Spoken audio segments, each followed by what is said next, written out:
यह कहानी है महादेव के उस शक्तिशाली अंश की जिसे स्वयं महादेव ने ही अपने हाथों से नष्ट कर दिया था। लेकिन क्यों क्यों भगवान शिव को अपने ही स्वरूप का विनाश करना पड़ा? यह कथा है छाया रुद्र के अभिमान की। कहानी शुरू होती है शिव के महातप से। हजारों वर्षों की उस गहरी समाधि में भगवान शिव का तेज इतना बढ़ गया कि उनके शरीर से एक छाया प्रकट हुई। यह कोई आम परछाई नहीं थी। इसमें शिव का तेज, उनकी शक्ति और उनका रौद्र रूप समाहित था। जब महादेव अपने ध्यान से बाहर आए तो वह छाया उनसे अलग होकर एक जीवंत स्वरूप ले चुकी थी।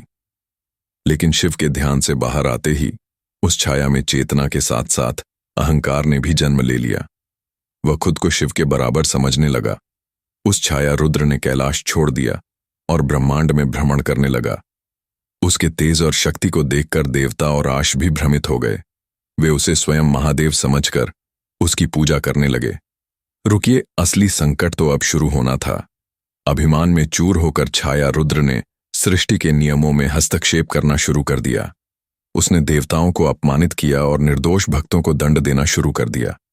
जब सृष्टि में हाहाकार मचा तब भगवान शिव ने अपनी योग दृष्टि से देखा कि यह विनाश कोई और नहीं बल्कि उनकी ही प्रतिछाया कर रही है। महादेव उस अभिमानी छाया के सामने प्रकट हुए और उसे समझाया कि वह केवल एक अंश है, पूर्ण नहीं। लेकिन अहंकार में अंधा छाया रुद्र लड़ने पर उतारू हो गया। तब सृष्टि को बचाने के लिए भगवान शिव ने अपने ही अंश उस छाया रुद्र को अपने त्रिशूल से भस्म कर दिया। यह कहानी हमें याद दिलाती है कि शक्ति चाहे कितनी भी हो, जब उस पर अभिमान हावी हो जाता है तो उसका अंत निश्चित है। भगवान शिव की महिमा को मानने वाले सभी भक्त कमेंट्स में हर हर महादेव जरूर लिखें।